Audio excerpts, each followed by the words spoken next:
Hello friends, welcome to the video. और आज के इस वीडियो में हम class 10th mathematics chapter number 3 pair of linear equation in two variable के एक्सरसाइज नंबर 3.5 को सॉल्व करेंगे।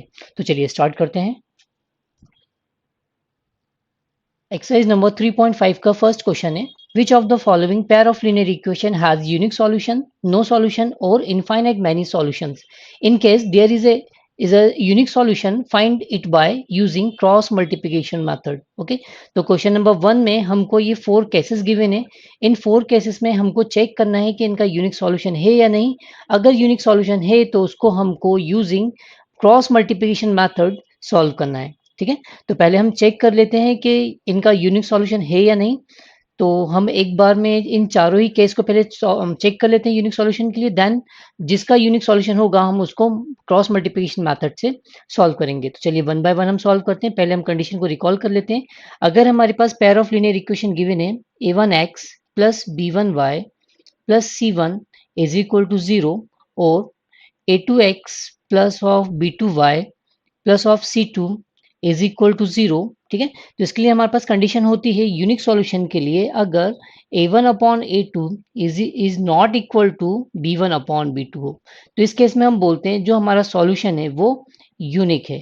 ठीक है, इस केस में हमको यूनिक सॉल्यूशन मिलता है अगर a1 upon a2 is equal हो b1 अपॉन b2 के और साथ साथ ये इक्वल हो C1 अपॉन C2 के। तो इस केस में हमको इनफाइनाइट मैनी सॉल्यूशंस मिलते हैं। ठीक है, इस केस में हमको इनफाइनाइट मैनी सॉल्यूशंस मिलते हैं। और लास्ट वन, अगर a1 इक्वल हो a2 के और a1 upon a2 sorry a1 upon a2 equal हो b1 अपॉन b2 के और b1 upon b2 not equal हो C1 अपॉन C2 के, तो इस केस में हम बोलते हैं नो सॉल्यूशन। ठीक है, इस केस में हम बोलते हैं नो सॉल्यूशन। राइट, तो अब हम वन बाय वन इनको चेक कर लेते हैं। तो हमारा केस नंबर 1 है जिसकी इक्वेशन है हमारे पास x minus 3y minus 3 is equal to 0 और सेकेंड इक्वेशन है 3x minus 9y minus 2 is equal to 0। ठीक, तो a1 अपॉन a2 हम देखें, a1 अपॉन a2 को चेक करें तो a1 है हमारे पास 1 अपॉन a2 की वैल्यू है 3। राइट, इसी तरह हम निकालते हैं b1 अपॉन b2। तो b1 है हमारे पास माइनस ऑफ 3 और b2 है माइनस ऑफ 9। इसको हम सॉल्व करें तो 3/9 दैट इज 1/3। ठीक है, इसका मतलब यहाँ से हमको यूनिक सॉल्यूशन नहीं मिलेगा, या तो इनफाइनाइट मैनी सॉल्यूशन होगा या नो सॉल्यूशन। सिर्फ हमको यूनिक सॉल्यूशन का केस चेक करना था जिसके अंदर a1 upon a2 is not equal to b1 upon b2 है। तो जो हमारा केस नंबर 1 है इसका यूनिक सॉल्यूशन नहीं है। इसी तरह हम केस नंबर 2 को चेक करते हैं। तो केस नंबर 2 है हमारा 2x प्लस वाई, 5 को ट्रांसफर कर लेते हैं, minus 5 is equal to 0। Second equation है इसकी 3x plus of 2y minus of 8 is equal to 0। Right, check करें पहले a1 अपॉन a2, इसकी वैल्यू है हमारे पास 2 अपॉन 3, b1 अपॉन b2 इसकी वैल्यू है हमारे पास 1 अपॉन 2। तो यहाँ पर हमको क्लियर हो गया कि a1 upon a2 is not equal to a b1 upon b2 के। इसका मतलब इक्वेशन नंबर जो हमारा केस नंबर 2 है वहां से हमको यूनिक सॉल्यूशन मिलेगा। ठीक है, तो हमको क्रॉस मल्टीप्लिकेशन मेथड से केस नंबर 2 को सॉल्व करना होगा। इसी तरह हम केस नंबर 3 को भी चेक कर लेते हैं पहले। अब मैं डायरेक्ट लिख लेता हूँ यहाँ पर a1 अपॉन a2। तो a1 है हमारे पास 3, a2 की वैल्यू है 6, या फिर इसे हम लिख सकते हैं 1 अपॉन 2। इसी तरह b1 अपॉन b2, b1 की वैल्यू है माइनस ऑफ 5, b2 की वैल्यू है माइनस ऑफ 10। इसको सॉल्व करेंगे तो अगेन हमको मिल गया 1 अपॉन 2। मतलब a1 upon a2 is equal to है b1 अपॉन b2 के। तो हो सकता है इसका इनफाइनाइट मैनी सॉल्यूशन हो या फिर नो सॉल्यूशन है। तो हमको केस नंबर 3 को भी सॉल्व नहीं करना है क्योंकि हमको सिर्फ यूनिक सॉल्यूशन वाले केस देखना है। इसी तरह हम केस नंबर 4 को भी सॉल्व चेक कर लेते हैं जो कि है 3 a1 अपॉन a2 की वैल्यू निकालते हैं डायरेक्ट। तो a1 है हमारे पास यहाँ 1 और a2 की वैल्यू है हमारे पास 3। इसी तरह b1 अपॉन b2 को देखते हैं। b1 है हमारे पास माइनस 3 और b2 भी है माइनस 3। इसको हमने सॉल्व किया तो बचा हमारे पास 1।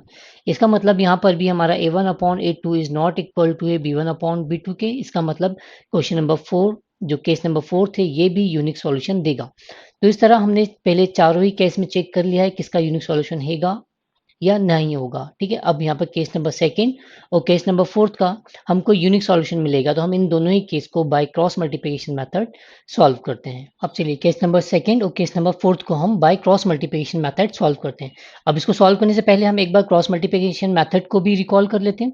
सपोज हमारे पास दो इक्वेशन है, a1x plus of b1y plus of c1 is equal to 0। हम दो पैर ऑफ लीनियर इक्वेशन ले लेते हैं पहले। सेकेंड इक्वेशन है a2x plus b2y plus of c2 is equal to 0। ठीक है, अब हमको क्रॉस मल्टीप्लिकेशन मेथड में हमको करना है क्या है, देखिए ओवरऑल तो हमको x और y की वैल्यू ही निकालनी है। तो x और y की वैल्यू निकालने के लिए हम कुछ ये स्टेप फॉलो करते हैं। ठीक है, हमने लिखा x upon is equal to y upon is equal to constant. अब कॉन्स्टेंट में आप यहाँ 1 ले सकते हैं, क्योंकि 1 का मल्टीप्लिकेशन किसी के साथ भी करें या डिवाइड करें 1 से किसी को तो कोई फर्क नहीं पड़ता, इसलिए हमने कांस्टेंट में 1 ले लिया। ठीक है, जब हम x के लिए सॉल्व करेंगे तो जो x की वैल्यू है, जो फर्स्ट टर्म इन दोनों ही इक्वेशन का, इसको हम छुपा लेंगे। ठीक है, इसको हम छुपा लेंगे, देन जो नंबर्स बने, मतलब जो कोफिशिएंट्स या कांस्टेंट है बचे हमारे पास, उनको हम एज इट इज लिख लेंगे। तो देखिए यहाँ पे b1 b2 जो कि y के कोफिशिएंट है, तो हमने b1 और b2 को एज इट इज ले लिया। इसी तरह C1 और C2 को हमने एज इट इज ले लिया। ये हमने एज इट इज लिया है x की वैल्यू को छुपाते हुए, है ना। अब y की वैल्यू को जब हम छुपाएंगे तो जो x के कोफिशिएंट है उनको और कांस्टेंट टर्म को हमने एज इट इज लिख लिया। तो ये हमारे पास a1 a2 और ये आ गया हमारे पास C1 और C2। ठीक है, देन हम कांस्टेंट वैल्यू को छुपाएं। कांस्टेंट वैल्यू को छुपाने पर जो वैल्यूज कोफिशिएंट है x और y के, उनको हमने फिर एज इट इज लिखा a1 a2 और ये हमारा b1 और b2। ठीक, अब इसके बाद हमको करना है क्या है, जैसे कि इस मेथड का नाम है क्रॉस मल्टीप्लिकेशन मेथड, तो हमको क्रॉस मल्टीप्लिकेशन करना है। हमको x की वैल्यू जब हम कैलकुलेट करेंगे x के लिए, तो क्रॉस मल्टीप्लिकेशन में हमको ऊपर से नीचे मल्टीप्लिकेशन करना है, देन माइनस ऑफ नीचे से ऊपर मल्टीप्लिकेशन करना है। ठीक है, इस तरह हमने इस टर्म को सॉल्व करेंगे। और जब हमको y के लिए सॉल्व करना है, तो हमको बस ध्यान ये रखना है कि क्रॉस मल्टीप्लिकेशन जो हम स्टार्ट करेंगे वो C1 से A2 की साइड करेंगे, जबकि हमने x में b1 से c2 की साइड मल्टीप्लिकेशन किया था। ठीक है, अब यहाँ पर हम c1 से a2 की साइड मल्टीप्लिकेशन करेंगे और माइनस ऑफ a1 c2। ठीक है, अगर हमको प्रीवियस मल्टीप्लिकेशन की तरह ही ये मल्टीप्लिकेशन करना, मैं यहाँ पे लिख लेता हूँ समझाने के लिए, a1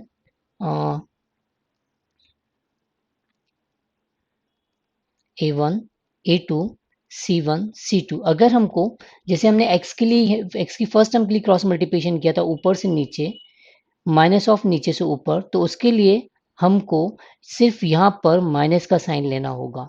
ठीक है, अगर आप ये स्टेप लिखना चाहें या ये स्टेप, दोनों से ही रिजल्ट सेम आएगा। ठीक है, तो जो भी कन्वीनियंट है हम उसको यहाँ पे यूज कर सकते हैं। अब कांस्टेंट के लिए अगेन ऊपर से नीचे मल्टीप्लिकेशन, माइनस ऑफ नीचे से ऊपर मल्टीप्लिकेशन। तो हम एक काम करते हैं, हम ये वाली मेथड अप्लाई करते हैं। उसमें होगा क्या कि जो मल्टीप्लिकेशन का डायरेक्शन है वो एक ही रहेगा। ठीक है, तो हम ये वाला स्टेप यूज करेंगे। अगर हम ये स्टेप भी यूज करना चाहें तो भी हमारा आंसर आ जाएगा। ठीक, अब उसके बाद हमको करना क्या है, क्रॉस मल्टीप्लिकेशन में हम करते हुए लिखते हैं x अपॉन ऊपर से नीचे मल्टीप्लिकेशन, तो पॉजिटिव b1c2, ये आ गया हमारे पास b1c2 minus of b2c1 minus of b2c1 is equal to y upon, अब हम ये वाली मेथड अप्लाई कर रहे हैं तो यहाँ पर हम माइनस का साइन ले लेते हैं। अब again a1c2 minus of a2c1, जब हम नीचे से ऊपर मल्टीप्लिकेशन करेंगे तो माइनस का साइन आएगा, is equal to constant upon a1b2 minus of a2b1। Is that clear. अब देन उसके बाद हमको x और y की वैल्यू निकालनी है, तो हम 1/1 x की वैल्यू को या x फर्स्ट टर्म को इस कांस्टेंट टर्म से इक्वेट करेंगे। नेक्स्ट y की वैल्यू के लिए y वाली टर्म को या सेकंड टर्म को इस कांस्टेंट टर्म से हम इक्वेट करेंगे। तो इस तरह हमारे पास x और y की वैल्यू आ जाएगी। तो x की वैल्यू हमारे पास आ जाएगी x upon b1c2 minus of b2c1 is equal to constant value, constant term. तो ये हमारे पास a1b2 माइनस ऑफ a2b1। ठीक है, क्रॉस मल्टीप्लिकेशन किया तो x की वैल्यू आ गई हमारे पास b1c2 minus b2c1 upon a1b2 minus of a2b1। ठीक, तो इस तरह हमारी x की वैल्यू आ गई।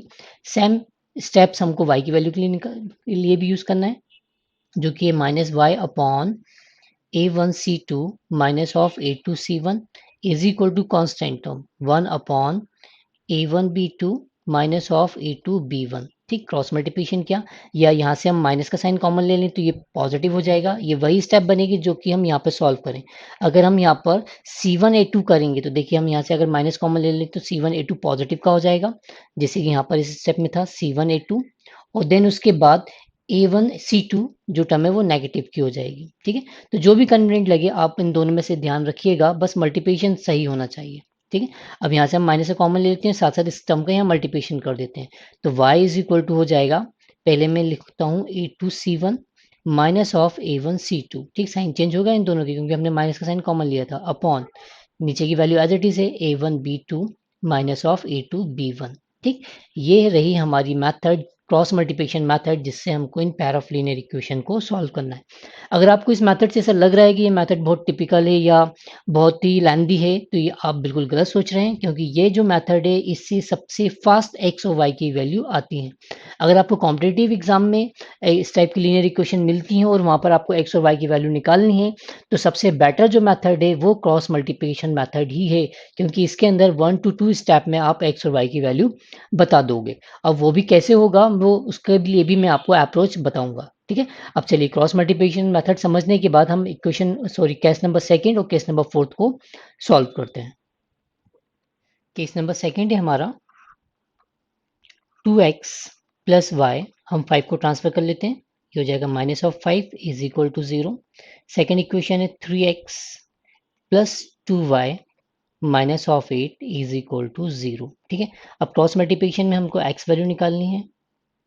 ठीक, is equal to y value निकालनी है, तो हम माइनस का साइन एक ले लेते हैं, क्योंकि आपको अभी मैंने मेथड में इसकी को बताया था कि माइनस का साइन क्यों लेना है। इज इक्वल टू और एक कांस्टेंट वैल्यू। ठीक, अब x के नीचे जो आएगी वो x की वैल्यू छुपाने के बाद जो कांस्टेंट और वेरिएबल हमारे पास बचेंगे, सॉरी कांस्टेंट और कोफिशिएंट्स बचेंगे y के, वो हमको एज इट इज लिखना। तो यहाँ y का कोफिशिएंट है 1 और यहाँ y का कोफिशिएंट है 2। ठीक, इसी तरह जो कांस्टेंट वैल्यू है वो है -5 और minus of 8। Right, minus y, अब हमने y को छुपाया है ना, कोफिशिएंट ऑफ x है हमारे पास 3, सॉरी यहाँ 2, ये 3, और कांस्टेंट है -5 और माइनस ऑफ 8। ठीक है, इसी तरह कांस्टेंट 1 के लिए कांस्टेंट वैल्यू को छुपाए, तो कोफिशिएंट ऑफ x है हमारे पास 2 और 3, और कोफिशिएंट ऑफ y है 1 और 2। राइट, अब हमको करना क्या है, क्रॉस मल्टीप्लिकेशन करना है। ऊपर से नीचे मल्टीप्लिकेशन प्लस साइन के साथ, नीचे से ऊपर मल्टीप्लिकेशन माइनस साइन के साथ, तो ये हो जाएगा हमारे पास x अपॉन, ठीक है, ये प्लस साइन के साथ, बट ये जो है 8 नेगेटिव का है, 1 पॉजिटिव का है, तो ये हो जाएगा -8 1 जा 8। ठीक है, ये क्वेश्चन का नेगेटिव साइन आ रहा है। इसी तरह हम नीचे से ऊपर मल्टीप्लिकेशन करेंगे तो एक माइनस का साइन भी आएगा, तो 5 2 जा 10 हुआ, माइनस का 10 इस मल्टीप्लिकेशन के अकॉर्डिंग, बट एक माइनस हमको और लगाना होगा मेथड का, तो वो माइनस माइनस प्लस हो जाएगा, तो 5 2 जा 10 ये पॉजिटिव का हुआ, इज इक्वल टू -5 अपॉन, ऊपर से नीचे मल्टीप्लिकेशन पॉजिटिव साइन के साथ, तो 8 2 जा हुआ -16, और नीचे से ऊपर मल्टीप्लिकेशन नेगेटिव साइन के साथ, तो 5 3 जा 15, मगर माइनस माइनस हो जाएगा प्लस, 5 3 जा 15। Okay, is equal to constant upon 2 1 जा 2 2 जा 4 माइनस ऑफ 3 1 जा 3। आगे सॉल्व किया, ये हो गया हमारे पास x अपॉन 8 प्लस 10, तो हो गया 2 is equal to -y upon 16, minus का है प्लस 15, तो minus of 1 is equal to 1 upon 4 3 1। ठीक है, अब इसको हमको सिंपल इक्वेट करना है। ठीक, तो हम यहाँ कर लेते हैं उसको, तो ये आया हमारे पास x अपॉन 2, x वैल्यू को हमने पहले कांस्टेंट से इक्वेट किया जो कि है 1, या x की वैल्यू हो गई हमारे पास 1। ठीक है, इसी तरह माइनस, ये माइनस माइनस प्लस हो जाएगा, प्लस वाई, वाई की value plus y upon 1 is equal to 1 upon 1 that is 1, तो वाई की वैल्यू आ गई हमारे पास 1। ठीक है, तो हमने using cross multiplication method question number 1 के केस नंबर सेकंड को सॉल्व कर लिया, जिसकी वैल्यू है 2 और 1, x की वैल्यू है 2 और y की वैल्यू है 1।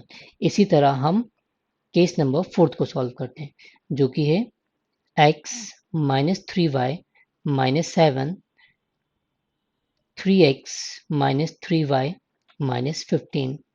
ठीक है, ये दोनों इक्वेशन इक्वल टू 0 के, क्रॉस मल्टीप्लिकेशन मेथड अप्लाई की, x अपॉन, ठीक, अब मैं ये वैल्यू इस तरह ना लिख के मैं डायरेक्ट मल्टीप्लिकेशन करता हूँ। ठीक है, x को हमने छुपाया तो इन दोनों का मल्टीप्लिकेशन होगा प्लस साइन के साथ, तो 15 3 जा हो गया 45, प्लस का हो जाएगा क्योंकि दोनों जगह माइनस का है। और 7 3 जा हो गया 21, ये माइनस माइनस तो प्लस हो जाएगा, बट एक फॉर्मूले का भी माइनस आएगा, तो minus of 21 is equal to minus y upon, ठीक, ये वाई की वैल्यू को छुपाया तो बचा यहाँ पर 1 और 15, 15 1 जा 15 माइनस का, और ये माइनस है तो 7 3 जा 21, बट एक फॉर्मूले का प्लस के साथ ये हो जाएगा प्लस का 21 is equal to constant value, कब कॉन्स्टेंट को छुपाया तो यहाँ इसका कोफिशिएंट है 1 -3, तो 3 1 जा -3, और नीचे से ऊपर मल्टीप्लिकेशन करने पे ये हो जाएगा प्लस 3 3 जा 9। आगे सॉल्व किया, x upon 5 minus 1 that is 4, 4 minus 2 2 is equal to minus y upon 20, ये सॉरी ये है 15 हमारा, 15 माइनस 21 दैट इज 6। ओके, ठीक है। अब कॉन्स्टेंट के लिए सॉल्व किया, 1 अपॉन -3 प्लस 9 दैट इज 6। अब इनको इक्वेट किया, x अपॉन 24 को कांस्टेंट से 1 अपॉन 6 से 24 का क्रॉस मल्टीप्लिकेशन हुआ तो x इज इक्वल टू हुआ 24 अपॉन 6, या 6 4 जा 24, तो x की वैल्यू आ गई है हमारे पास 4, ठीक है।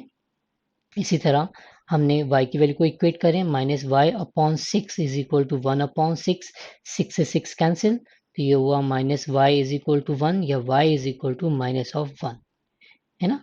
हमने केस नंबर 4 को भी by using cross multiplication method solve कर लिया है। अब हमको ये चेक करना है कि हमारा रिजल्ट सही है या नहीं। हम इन वैल्यू को किसी भी इक्वेशन में पुट कर दें, जैसे कि हम केस नंबर 4 के आंसर को चेक करते हैं, x की वैल्यू 4 और y की वैल्यू -1 हम इक्वेशन नंबर 1 में पुट कर देते हैं, ये चेक करने के लिए, ठीक है, साइड वर्क है आपका। तो x को रिप्लेस किया 4 से, -3, और ये माइनस प्लस हो जाएगा +3, -7 इज इक्वल टू 0, तो देखिए 7 -7 इज इक्वल टू 0, या 7 7 कैंसिल तो बचा 0 इक्वल टू 0।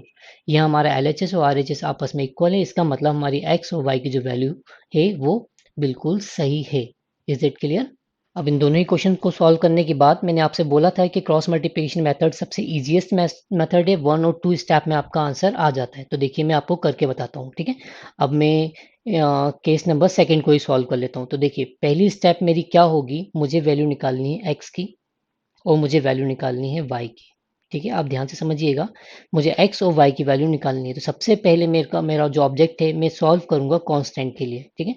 अब यहाँ पर हमने इक्वेशन को ट्रांसफर कर लिया था, इस स्टेप की के लिए सॉल्व करता हूँ। देखिए कांस्टेंट को हमने छुपाया, बचे हुए नंबर का हमने आपस में मल्टीप्लिकेशन किया, तो 4 2 2 जा 4 -3, तो 4 -3 आ गया 1, तो दोनों x और y की वैल्यू के डिनोमिनेटर में आएगा 1। ये हमने हमारी मेथड से भी समझा था, क्योंकि जब हम इन वैल्यू को आपस कांस्टेंट से इक्वेट करते हैं तो कांस्टेंट जो वैल्यू है वो x की वैल्यू को डिवाइड करती है, ठीक है। अब हमको दोनों के डिनोमिनेटर में 1 आ गया, अब हम x के लिए सॉल्व कर रहे हैं। तो देखिए अब यहाँ पर हमने x को छुपाया, ठीक, अब सॉल्व किया तो ये हुआ 1 8 जा -8, और ये हो जाएगा 5 2 जा 10 प्लस का 10, तो -8 प्लस 10 दैट इज 2, या 1 2 अपॉन 1 आ गया 2, ठीक है। तो देखिए हमने 1 स्टेप के अंदर ही हमने अपना आंसर को लिख दिया है। इसी तरह हम अब y की वैल्यू निकाल लें।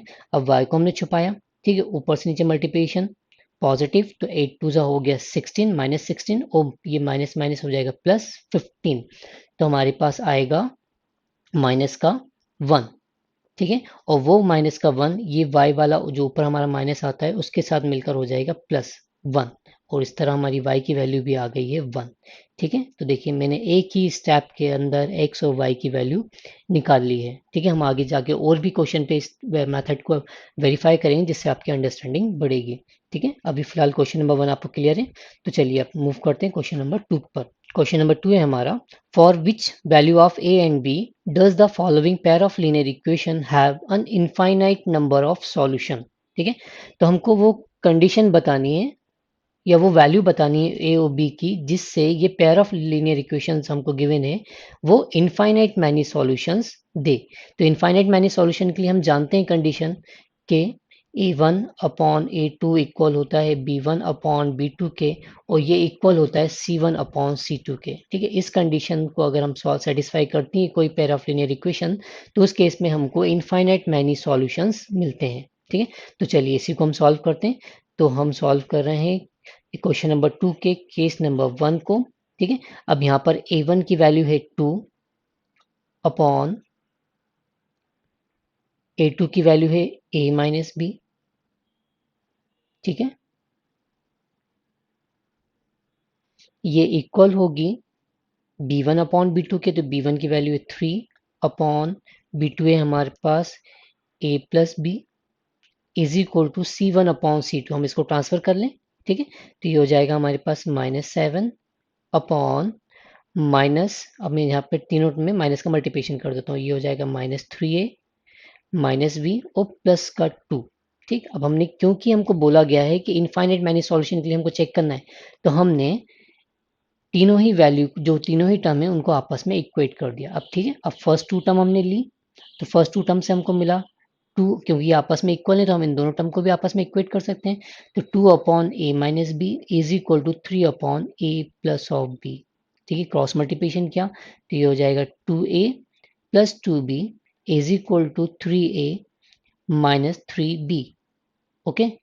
इन सभी को एक ही साइड किया, क्योंकि सब वेरिएबल के साथ हैं, कांस्टेंट यहाँ पे कोई है नहीं, तो हम वेरिएबल और कोफिशिएंट का मल्टीप्लिकेशन, तो 3a को मूव किया तो यहाँ माइनस, ये 2a है, ये माइनस का 3a हो जाएगा तो बचेगा माइनस ऑफ a, ये प्लस का 2b है, ये माइनस का 3b यहाँ आ जाएगा, ये हो जाएगा प्लस का 2b plus 3b, that is 5b is equal to 0, या हम बोलें कि a इज इक्वल टू है 5 ऑफ b, ठीक, ओके।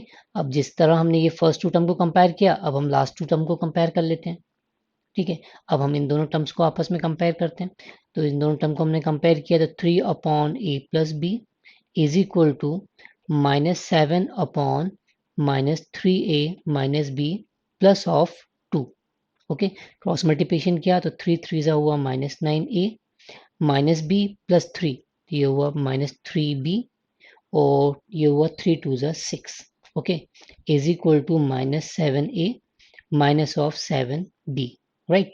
अब इनको सेपरेट के टर्म को, ये -9a है, यहाँ पर प्लस का 7a है, तो ट्रांसफर होने पर यहाँ पर ये पॉजिटिव हो जाएगा, बचेगा माइनस का 2a, ठीक है।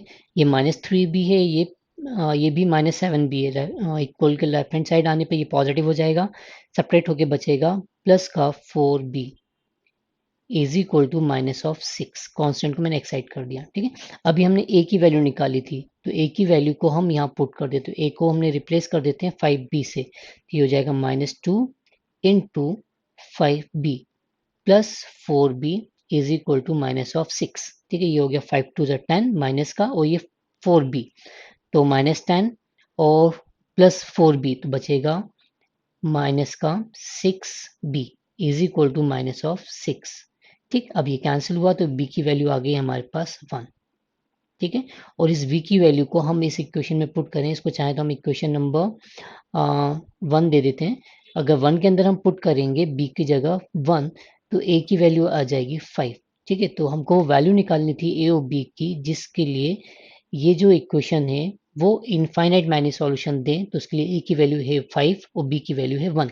अब ये है या नहीं पॉसिबल, तो ये वैल्यू हम यहाँ पर पुट कर देते हैं इस इक्वेशन में हमारी, तो ये हुआ 2 अपॉन a माइनस बी, ए के प्लेस पे हमने पुट किया 5, बी के प्लेस पे पुट किया 1, तो 5 minus 1 that is 4 is equal to 3 upon, ठीक है, a के प्लेस पे 5, b के प्लेस पे है 1, तो 5 plus 1 that is 6 is equal to -7 upon, a की प्लेस पे पुट किया हमने 5, तो 5 3 जा हो गया 15 माइनस का 15, और बी के प्लेस पे हमने पुट किया +1, तो ये -1 हो जाएगा, -15 -1 -16, और -16 में से 2 सब्ट्रैक्ट करेंगे तो बचेगा माइनस ऑफ 14, ठीक है।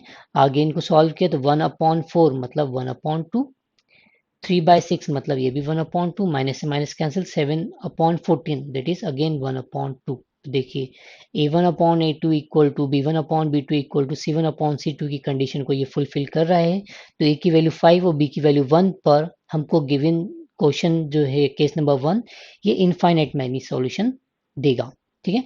इसी तरह अब हम इसके केस नंबर 2 को भी सॉल्व करते हैं, तो इसमें हमसे बोला गया है for which value of k will the following pair of linear equation have no solution, ठीक है। अब नो सॉल्यूशन की भी हम कंडीशन जानते हैं कि a1/a2 इक्वल होता है b1/b2 के, but it's not equal to c1/c2 के, ठीक है। तो हम डायरेक्ट वैल्यू लिख लेते हैं कंपेयर करके, तो a1 अपॉन A2 की जो वैल्यू है हमारी वो है A1 है यहाँ पर 3 अपॉन A2 की वैल्यू है 2k minus 1, 2k minus of 1। ठीक है, B1 अपॉन B2 के लिए सॉल्व करें तो B1 की वैल्यू है हमारे पास 1 और B2 की वैल्यू है k माइनस 1।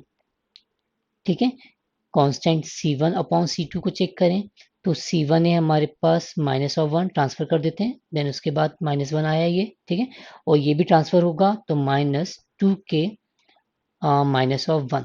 ठीक, अब ये हमने तीनों ही value A1 upon A2, B1 upon B2, C1 upon C2 की निकाल ली है ये तीनों टर्म से। ठीक है, अब इन वैल्यू को निकालने के बाद हमको ये बताना है कि k की किस वैल्यू पर हमको given pair of linear equation से नो सॉल्यूशन मिलेगा। तो हम जानते हैं इसके लिए कि A1 अपॉन A2 इक्वल होना चाहिए B1 अपॉन B2 के, but it's not equal to C1 upon C2। तो हम इन्हीं कंडीशन को चेक कर लेते हैं। पहले हम सॉल्व करते हैं A1 upon A2 equal to B1 upon B2 से, यहाँ से हमको k की वैल्यू मिल जाएगी। ठीक है, तो A1 upon A2 equal to B1 upon B2 में इन दोनों ही जो स्टेप हैं इन दोनों को आपस में कंपेयर कर रहा हूँ, इक्वेट कर रहा हूँ। 3 upon 2k minus of 1 is equal to 1 upon k minus of 1। ठीक है, क्रॉस मल्टीप्लिकेशन किया, 3k minus 3 is equal to 2k minus of 1। ये ट्रांसफर किया 2k को यहाँ पर लेफ्ट हैंड साइड, तो 3k से सेपरेट होकर बचेगा सिर्फ k। 3 को माइनस 3 को हमने left hand sorry right hand side move किया, शिफ्ट किया, तो ये माइनस 3 यहाँ के प्लस 3 हो जाएगा, और प्लस 3 माइनस 1 दैट इज 2। तो k की वैल्यू आ गई हमारे पास 2, जिस पर given pair of linear equations no solutions हमको देंगे। ठीक है, अब उनको भी चेक कर लेते हैं।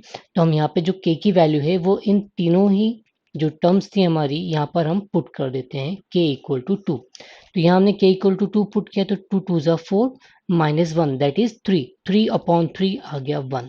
ठीक है, k की वैल्यू यहाँ पुट किया तो 2 माइनस 1 1, 1 अपॉन 1 दैट इज 1।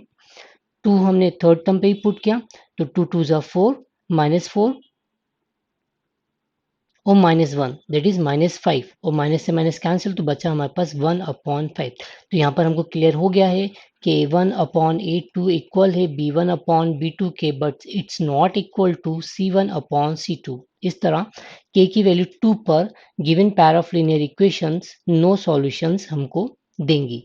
ठीक है, इस केस में दोनों ही लाइंस एक दूसरे के पैरेलल होंगी, जो कि कभी भी एक दूसरे को ना ही मीट करेंगी ना ही एक दूसरे को इंटरसेक्ट करेंगी, तो हमको कोई भी सॉल्यूशन नहीं मिलेगा। ठीक है, तो चलिए अब सॉल्व करते हैं क्वेश्चन नंबर थर्ड को। क्वेश्चन नंबर थर्ड है solve the following pair of linear equation by substitution and cross multiplication method. ठीक है, हम दोनों ही मेथड से इसको सॉल्व करते हैं। पहले हमको सॉल्व करना है सब्स्टिट्यूशन मेथड से, देन हम इसको सॉल्व करेंगे क्रॉस मल्टीप्लिकेशन मेथड से। ठीक है, तो हम यहीं पे ले लेते हैं सॉल्यूशन, इसको यहीं सॉल्व कर देते हैं। ये हो गई हमारी इक्वेशन नंबर 1, ये हो गई इक्वेशन नंबर 2।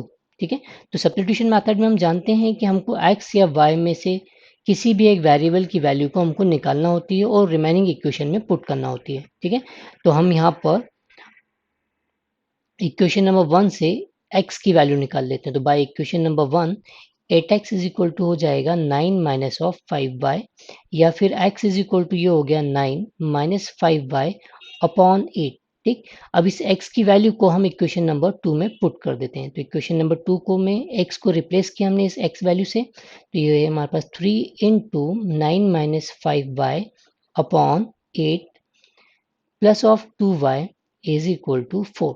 ठीक है, आगे सॉल्व किया, 9 3 ज़ा 27 माइनस 5 3 ज़ा 15। ठीक, हम इसे 8 का भी क्रॉस मल्टीप्लिकेशन कर देते हैं तो ये हो जाएगा 8 2 ज़ा इसी 15y है ना, 8 2 ज़ा 16y, और 8 का 4 के साथ मल्टीप्लिकेशन किया तो 8 4 ज़ा 32। ठीक, सॉल्व किया 15y 16y बचा सिर्फ y, 27 को ट्रांसफर किया 32 माइनस 27 बचा हमारे पास 5। तो ये हमारे पास y की वैल्यू आ गई है जो कि है 5।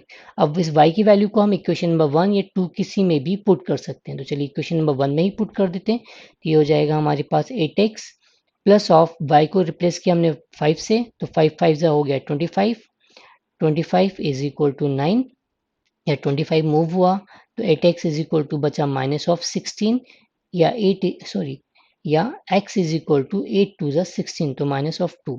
ठीक, तो हमने x और y की वैल्यू निकाल ली है। x की वैल्यू है 2 माइनस 2 सॉरी, और y की वैल्यू है 5।